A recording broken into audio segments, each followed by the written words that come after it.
All right, we are now live. Well, hi, everyone. Welcome to the 2020 International E-Conference on Interreligious Dialogue. My name is Dr. Darren Slade, and I am the president of the Global Center for Religious Research, which is hosting this year's academic conference. Now, one of the great things about GCRR is that you can attend these academic conferences right from the comfort and safety of your own home without having to worry about hotel fees and travel costs or anything like that. In fact, you're being joined by students and scholars and specialists from all over the world right now. And because each of these presentations are video recorded, the information presented here will be available all across the globe for millions of people to see.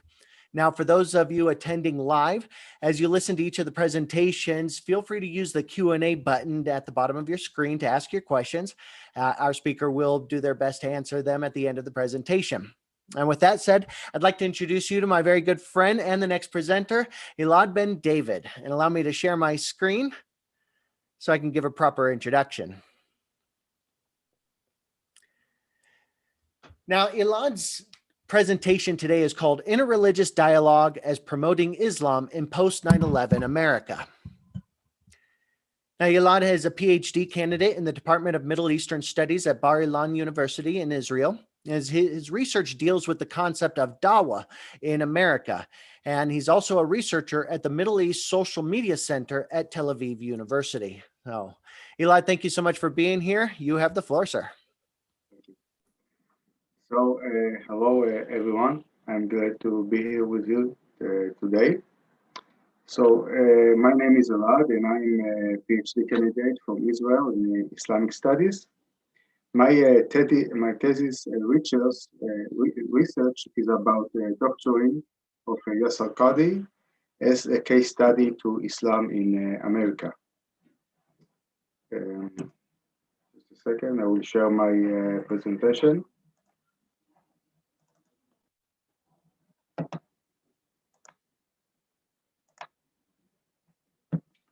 Okay, so my presentation is about interreligious dialogue as promoting Islam in America of post September 11, the case of Yasir Qadhi. So my presentation is divided into three parts. First is a background about Islam in America and the effect of September 11 on it. Part two is the figure of Yasir Qadhi and his importance to Islam in America.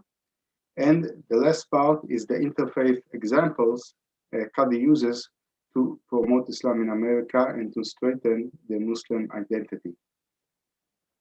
So just a very short brief about Islam in America.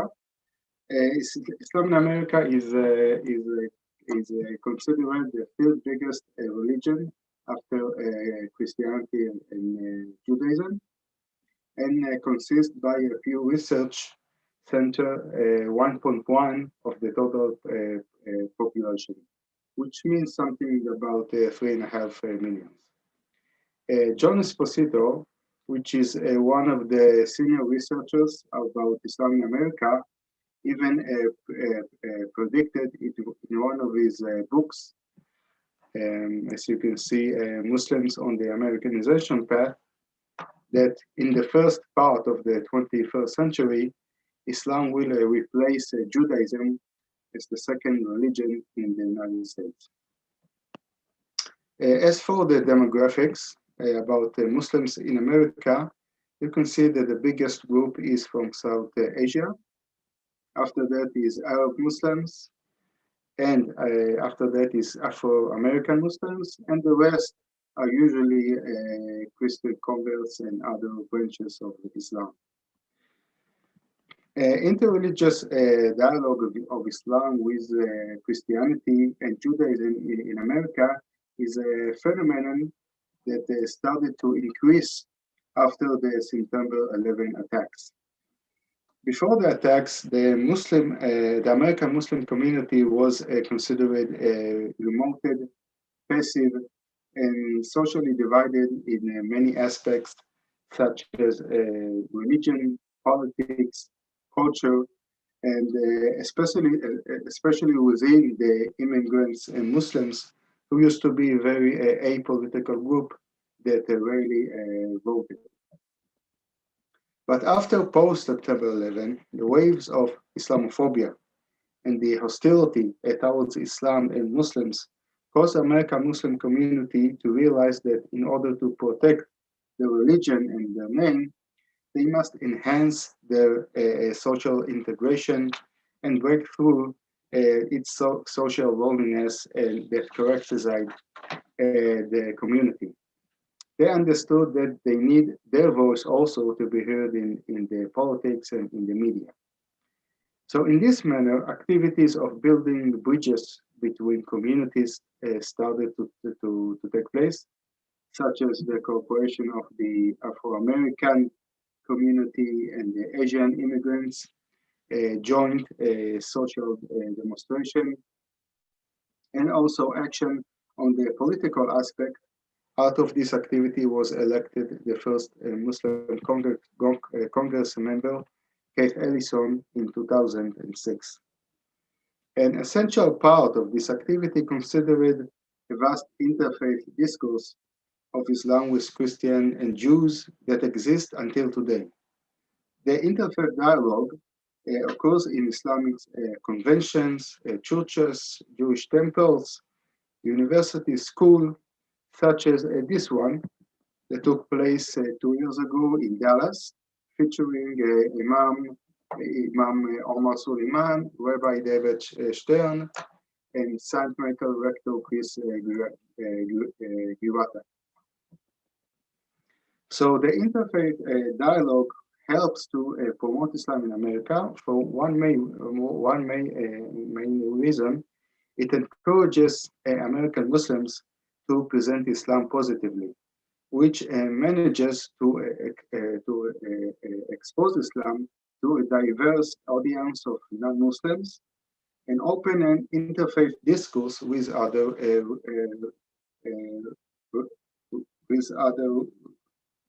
religions. So the activity of promoting Islam is called the dawah.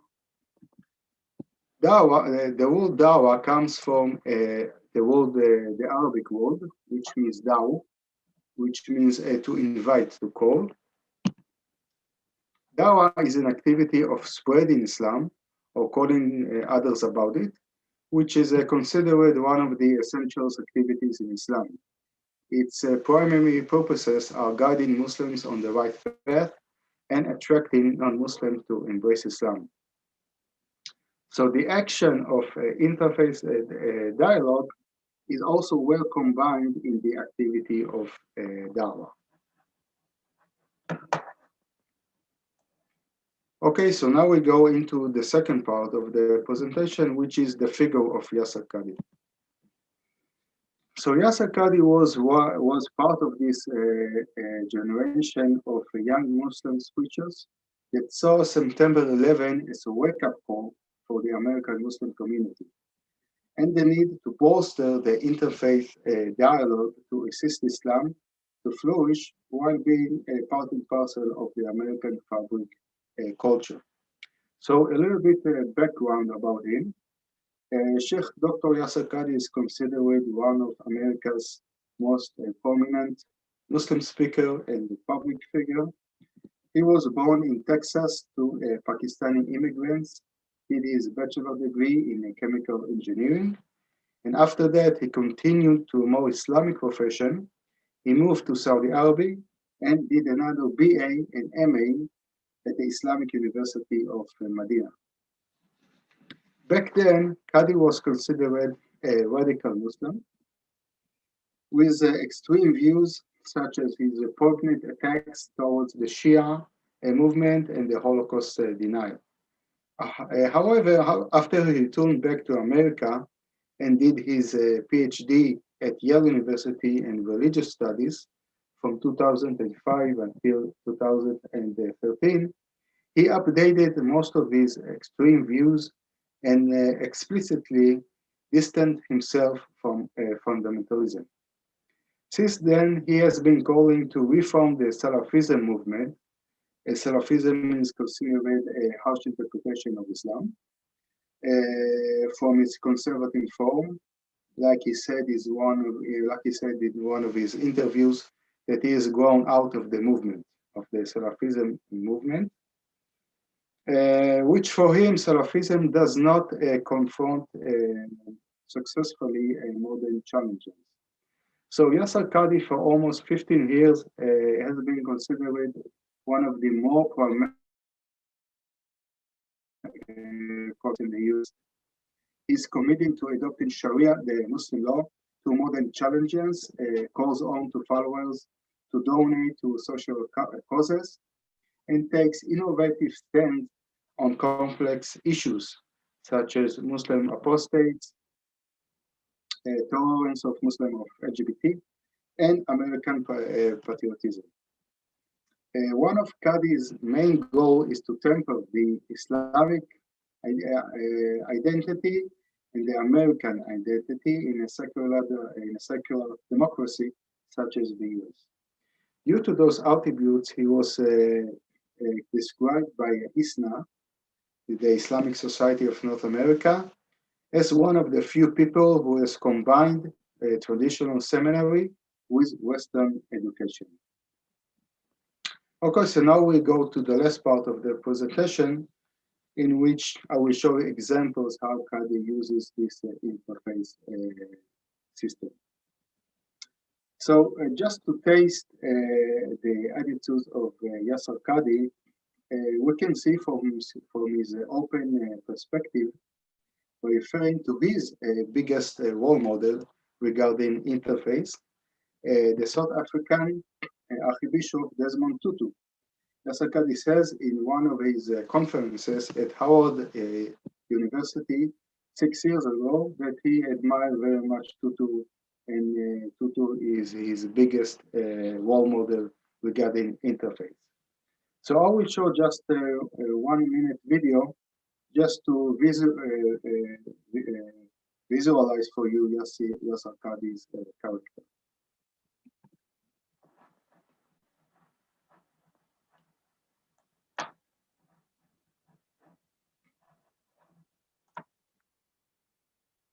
I have to say the one person that I genuinely admire immensely is Archbishop Desmond Tutu. That obviously he's from a different faith tradition than mine, and that's the whole point of interfaith dialogue and respect. Firstly, he's got the coolest accent in the world. Secondly, he's not just a theologian. Religion isn't just abstract. It's really changing the world in a positive manner. And I have been following his works and listening to his lectures, and I haven't had the pleasure of ever meeting him, but you want to know my hero in terms of interfaith dialogue and work, it's somebody like, Desmond Tutu. He's a cool dresser, too. That too, yeah. Okay, so my examples of Qadhi is divided into three parts. The first is the intrafaith of Shia and Sunnah. The second is the interfaith between Judaism, and the last is the interfaith between Christianity. It's also important for me to note that the emphasis is not just a simple interfaith of dialogue of Qadhi, but the emphasis is how he uses and presents those religions in America, especially Christianity and Judaism, to promote Islam, and by presenting it positively to the American society and the Muslim community. So we go to the first example, the interfaith of between Shia and Sunnah. So in this regard, Yasir Qadhi calls for cooperation, or at least ordinary and mutual understanding between Shia and Sunnah. Shia and Sunnah considered the most significant strands of Islam that were separating after the Prophet Muhammad's death, and had until this day deep theological gaps, and also discourse of enmity. So first, Yasir Qadhi calls to stop ignoring this elephant in the room and try to reduce the mutual hatred between these main branches. That he argues that they have seen better days in the course of the history. To back his argument, he refers to the case of the Shia-Sunni relation in the last 60s and the 70s in America. He claims that his father, who came to Texas in 1963, cooperated with other groups, Shia and Sunni, from various countries such as Iran and Pakistan, to build the first mosque in Houston, Texas. Qadhi explains that the number of Muslims in Texas back then was very, very small, so both the Shia and the Sunni had no choice but to cooperate with each other in order to maintain Islam. Qadhi also argues that many mosques today and other Islamic institutions could not be established without this important influence. So he relates this example of cooperation between Shia and Sunni to these days when Islam, especially after September 11, has been smeared by the media and some politicians. So this reality, Qadhi argues, should awaken the Muslims in America today, just like in the 60s, for the need for cooperation in order to see the forest from the trees and try to get along where the circumstances allow it for the sake of the unity of the American Muslim community. Okay, so now we go to the second example, which is interface with Judaism. So I will address three examples using Judaism to justify Sharia in America, a comparison between halal and kosher food for mutual goals, and stories of Israeli Jews who embraced Islam. So for the first example about Sharia, although Sharia is caught as an authoritarian ideology with a negative image that threatens the Western civilization, that might force an Islamic law on a secular states, Qadhi wishes to present the term Sharia as a social and private activity for the Muslims in America. So he does it by comparing the laws of Islam, which is Sharia, to the rules that exist in Orthodox Judaism today, halakha. Using the interreligious comparison with Orthodox Judaism, which still practice many laws like kashrut and Shabbat, it helps Qadhi to present the Islamic Sharia in a better image.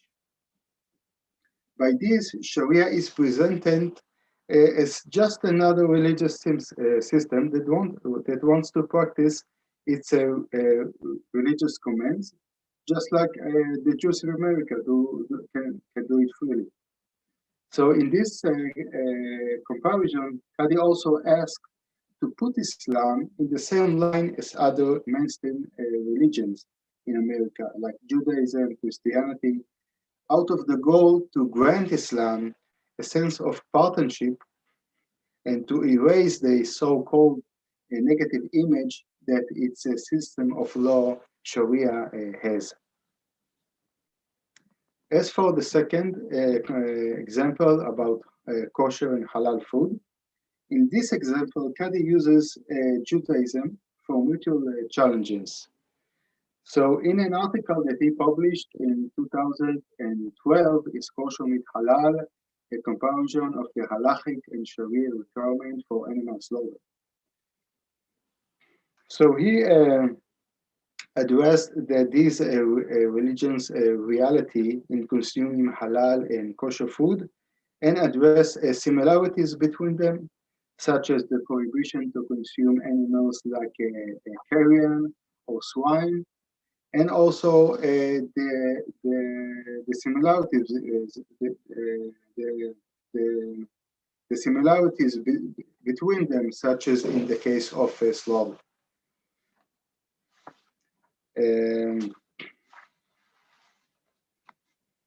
So here, Qadhi also mentions the importance of building stronger ties between the Muslims and the Jewish community in America as a way to confront mutual challenges.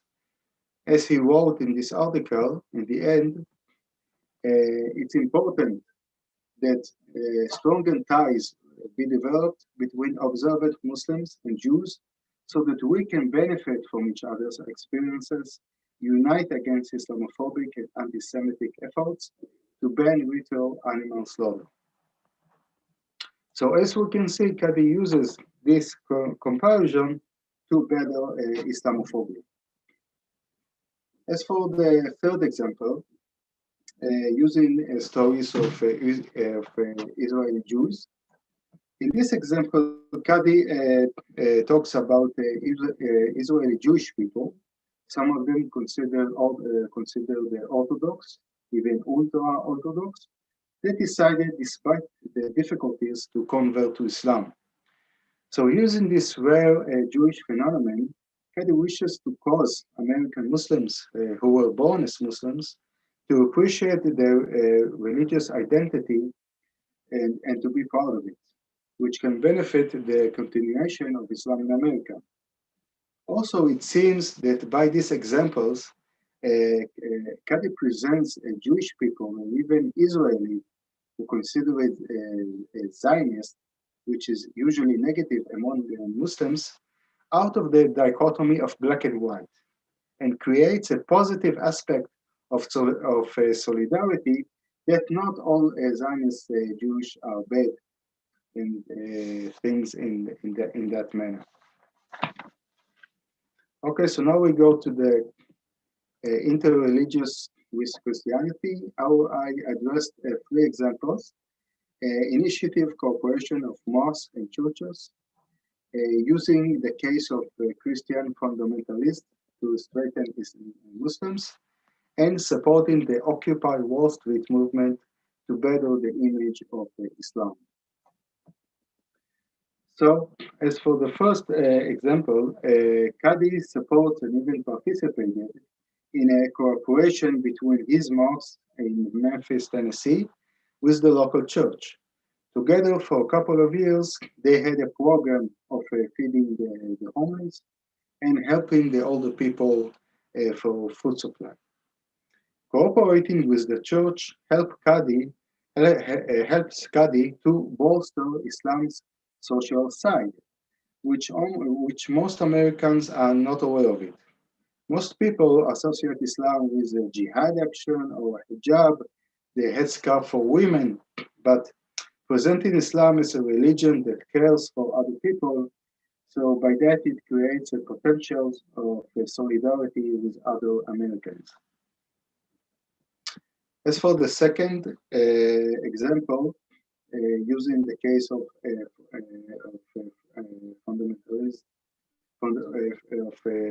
fundamentalist Christians, Qadhi speaks about how using the law system in America is essential for Muslims to feel part of the society while being proud of their Muslim identity. So he gave the example of the famous verdict, Roe versus Wade, right to make an abortion, from 1973. Qadhi argues that even though many Americans, Christians, oppose this law, it had nothing to do with their American identity. He claims that many fundamental Christians who protested against this law were not accused of trying to build a Christian Sharia state. So therefore, he argued that Muslims should use the American law system like the rest of the society, without feeling a sense of discomfort for doing it for Islamic causes.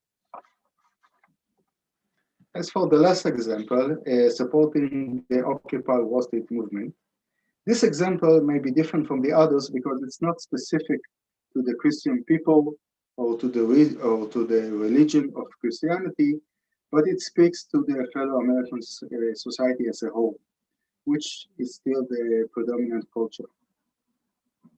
So the Occupy Wall Street movement started in September 2011 and demonstrated against the economic and social inequality in the United States. So Qadhi supported the movement's goal and criticized the current capitalistic system and described it as a pharaonic society that enables enjoying the pyramids by exploiting millions of slaves. Using this case, he emphasizes how the absence of American Muslims from this movement activity missed a chance to highlight the Quran's social message that explicitly condemns this capitalist system. So Qadhi refers to a powerful social verse in the Quran, in Surah Al-Hashr, and argue that money should not, that said, so that it, which means money, will not be a perpetual distribution among the rich from among you. So Yasir Qadhi from this surah, he uses it to argue that money should not be in the game of the hand of the rich, so they can get richer, but instead try to help the society and give it also to the poor people. So demonstrating the clear Quran support for social justice, Qadhi parallels the sociality in Islam and its potential to silence the symptom of Islamophobia. He argues that if the American people would have known the Islam's agenda, this Islam agenda supports the battle in corruption, it could improve Islam image and even attract some of them to the religion. So, in summary, in this presentation, I observed the interfaith dialogue and examples of Yasir Qadhi, a well-known American cleric, how he uses and promote and bolster Islam's image and the American Muslim identity.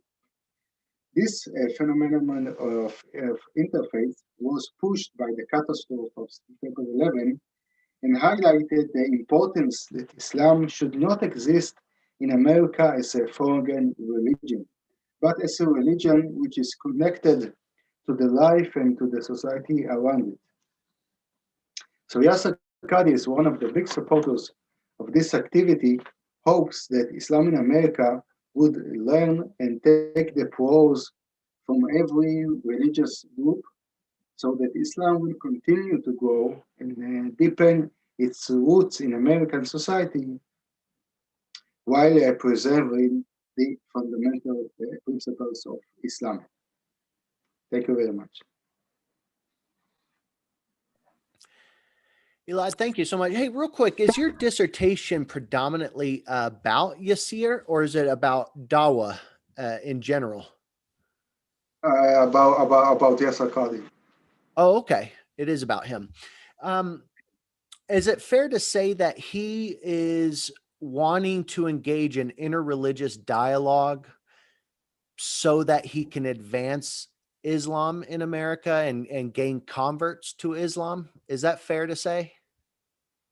I think it's one of the goals behind it, maybe. But as someone who I mean, I've studied him for a few years, so I think that he does that he do it also for the sake of the interfaith. He's a big believer of being with peace with other religions, regardless of will it affect the Islam in America or not. But yes, of course it's one of the pros that this activity has, that people can see Muslims in a better image. Okay. So as a way of countering this other image of radical Islam, for instance, or our American image of what Muslims are, which is more informed by ISIS than something else. Is that the goal? Okay. I'm curious to know, what are your critiques of this? Do you see a problem at all with Yasir's approach? because for instance, I immediately say, well, if the agenda, if the subtext and the agenda is to get converts, then it almost looks like the interreligious dialogue, the dialogue and interfaith relationship. It looks shallow, or it looks like it's just a facade so that he can gain Muslim converts. And so therefore it looks disingenuous. Do you see the same critique or same problems at all? I think that Yasir Qadhi, I think that the Yasir Qadhi is less interested in converts like other Muslims. I think what Yasir Qadhi wants to do, he wants to better the image of Islam. And if people will join Islam, so it's good, but it's not doing it for the sake of okay, I want more American to be Muslims, and I want America to be more Muslim country. It doesn't do it for this sake. It does it for the sake of I have my I have my belief, and I have the right to share it with other people, like the Jews, like the Christian, like everybody else. And it's not just for the sake of okay, I want more converts people to join us, so I will represent Islam in this way or that way. This is as you said, it's a shallow, and it's not what it means. It means to create he wants that Muslims will feel a part of the society. Okay. That makes sense. Do me a favor real quick. Stop sharing your screen. That way you and I can, there we go. That way we can see a little bit bigger. So, because Yasir recognizes that Islam does have an image problem in the United States, and I would argue it's not just purely because of 9/11 or Islamophobia. Would he agree, and would you agree that Muslims are partly responsible for creating a bad image in America? In America, specific, the world. Yes, I would say let's. I guess Muslims as a whole. I was originally thinking Muslims in America, are they responsible for helping create a negative image of Muslims? But let's just say Muslims as a whole around the world.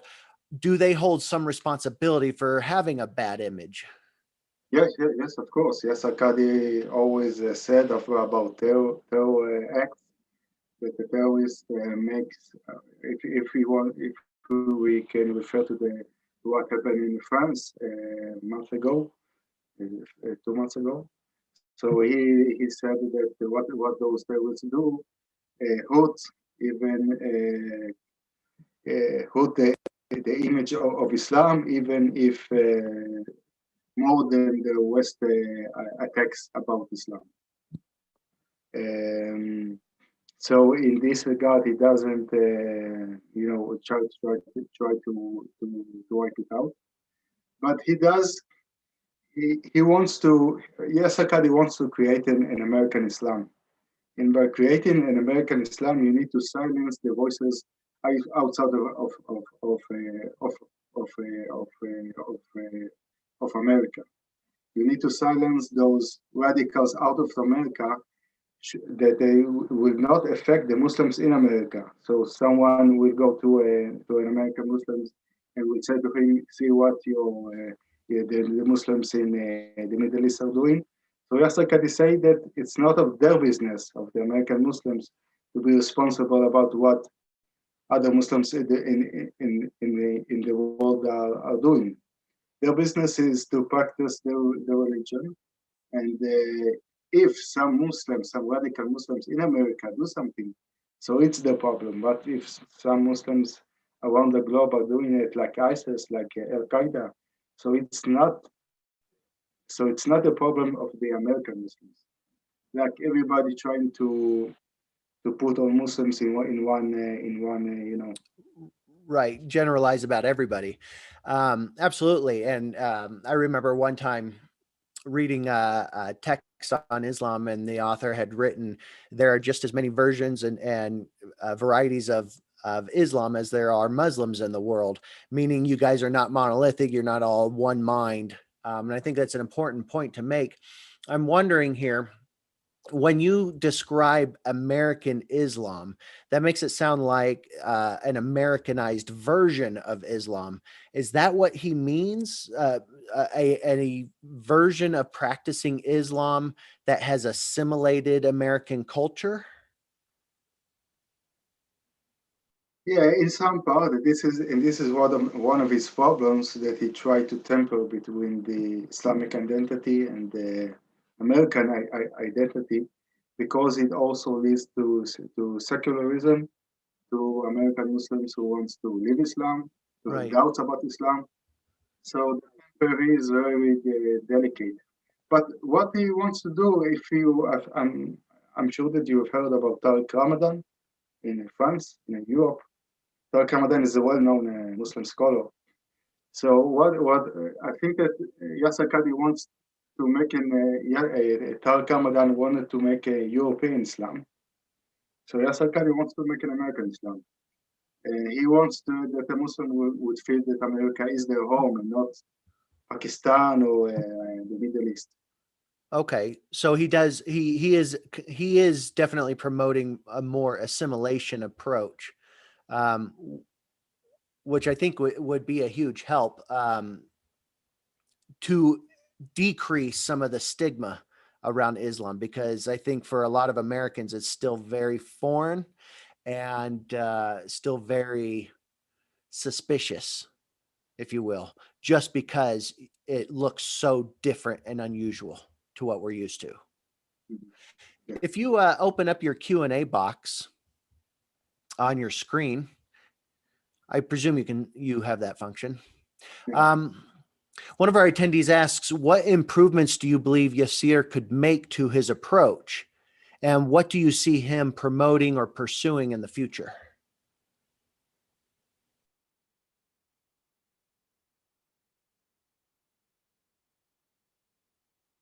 I didn't quite understood the first part of the question. Is there anything that Yasir could do to improve his approach to bettering the image of Muslims in America that you can think of? I really think that he's doing much more than any, and I know many Muslim clerics in America. I think that it is. I don't see any improvement in this regard. You don't have any critiques of him at all? Um, Any constructive criticism that you would want to give him? well, sometimes when sometimes he doesn't. Um, for example, what I told you before about if Muslims outside of America do something. So Yasir Qadhi say about it that it's their problem. It's the other Muslims' problem. So he's trying. Yeah. So he's trying to disconnect Islam in America from the rest of the world. And sometimes it's quite impossible, because you cannot disconnect what other Muslims do they both do it for the same Quran, for the same Islam. So you cannot always say, okay, it's their problem in the Middle East. We have our American Islam. So sometimes you need to be more to confront more what the Muslims do in the Middle East.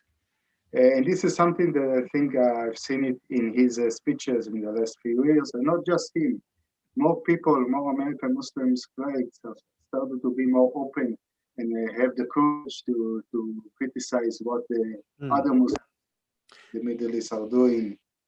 I was actually going to ask you that question. Does he publicly condemn acts of terrorism perpetrated by Muslims around the world? Does he publicly Yes. say he does? Okay.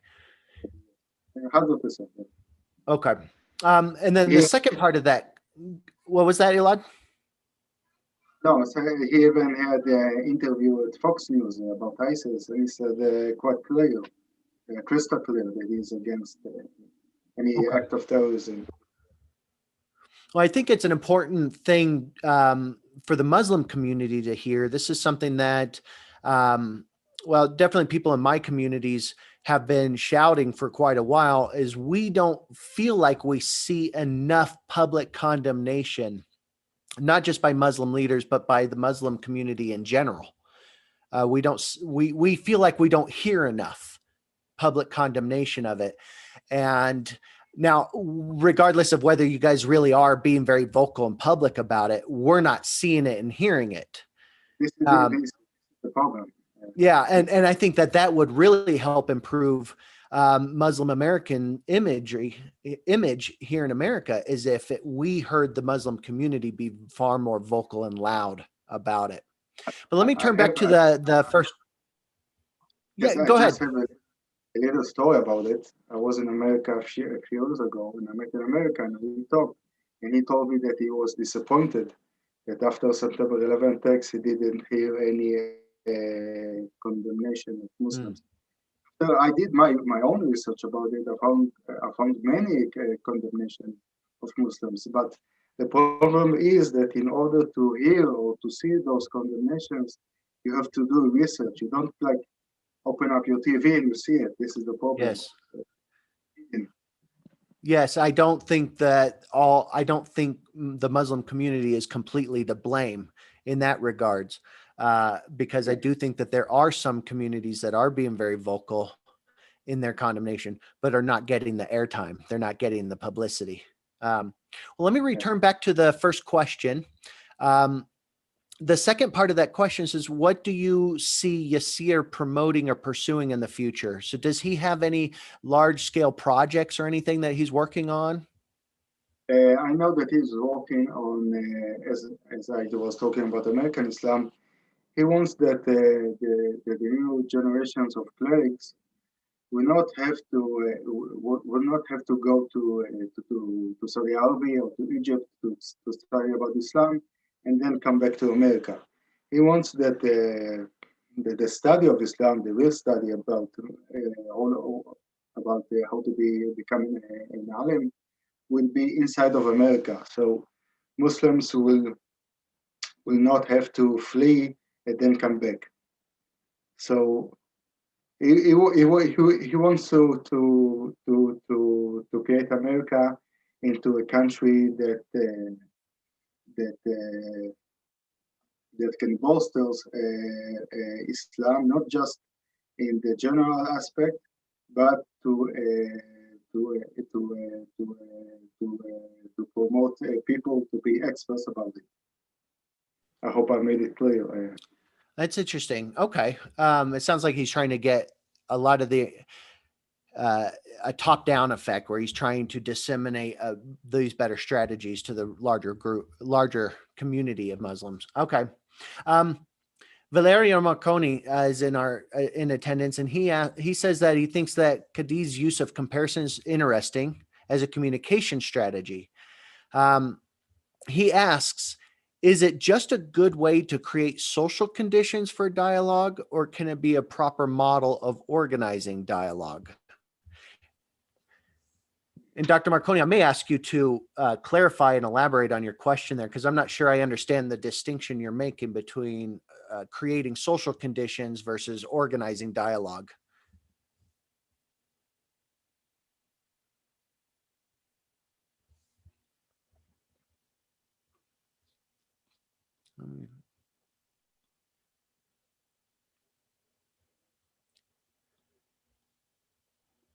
We'll see if Dr. Marconi will respond to my question here.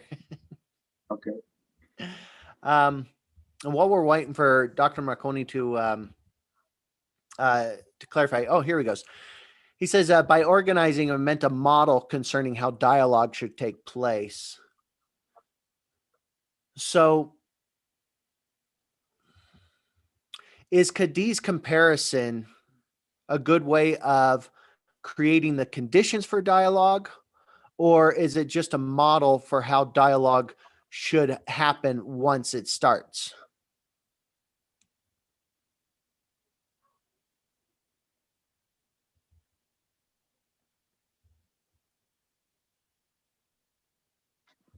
Mm, In other words, if I'm interpreting correctly, yeah. is Qadhi's use of comparison, is that just a good way to prepare for dialogue? Or is the comparison something that should be used in the dialogue itself? Ah, uh, it's a good question. I think that it's connected to the examples that I gave. Some examples are not supposed to be part of this interfaith dialogue because there are examples that he uses he uses it just for the Muslims. And some examples are universal that he wants to also Christian and Jewish people hear it and to make like a combination. So, for example, when I gave the example of the stories of Israeli Jews who embrace Islam, this is just for the Muslims to hear. He will not say it in front of Jewish people or Christian people. So he will just want to the Muslims to see how the difficulties the Jewish people had, and they need to appreciate their Islamic identity.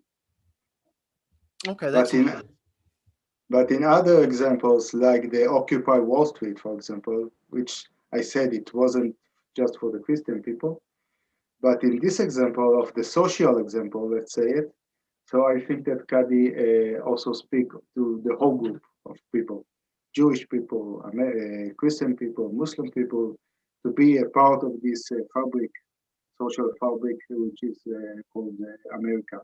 He wants everybody to cooperate with each other. Okay. So it can be a combination for sure in some Yeah. contexts. Okay. Yeah. My final question for you, actually, concerns, and give me just a second. Thought maybe another question came in. Okay. I didn't. So my final question for you then is, what is Yasir's stance on Wahhabism, Wahhabi forms of Islam from Saudi Arabia? I've heard that many Muslims around the world don't like that form of Islam. What is his stance? Does he have a stance? Well, Yasir Qadhi studied when he studied in Medina for 10 years, so he studied about Wahhabism, was part of a friend of many sheikh, many ulama who were expert on it. I think that you have to separate the question, what is a stance about Wahhabism from academics perspective or from a practical perspective. From the academic perspective, I think that Yasir Qadhi has his pros and cons about it. He doesn't think that it's something. He doesn't compare it to Al Qaeda or to ISIS, for example. He's still in something you can see in his sermons. He's still, even though things that we consider as radical, something like that, he also finds the pros of it. But if you ask it from the practical perspective, I think that he opposes Wahhabism as to be practiced for Muslims in America. Oh, interesting. Yeah. Because it might be too strict, and it looks too strict and too fundamentalist, maybe. Yes, and yes, it doesn't fit. He argues that Islam should fit the environment in which he lives, and you cannot, for example, the case of niqab, women who cover their face.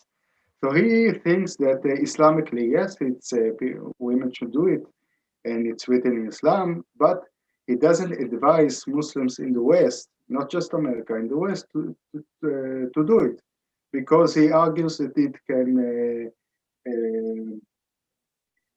cause it can cause people to become more Islamophobe, and people to look about Islam like in a radical sense.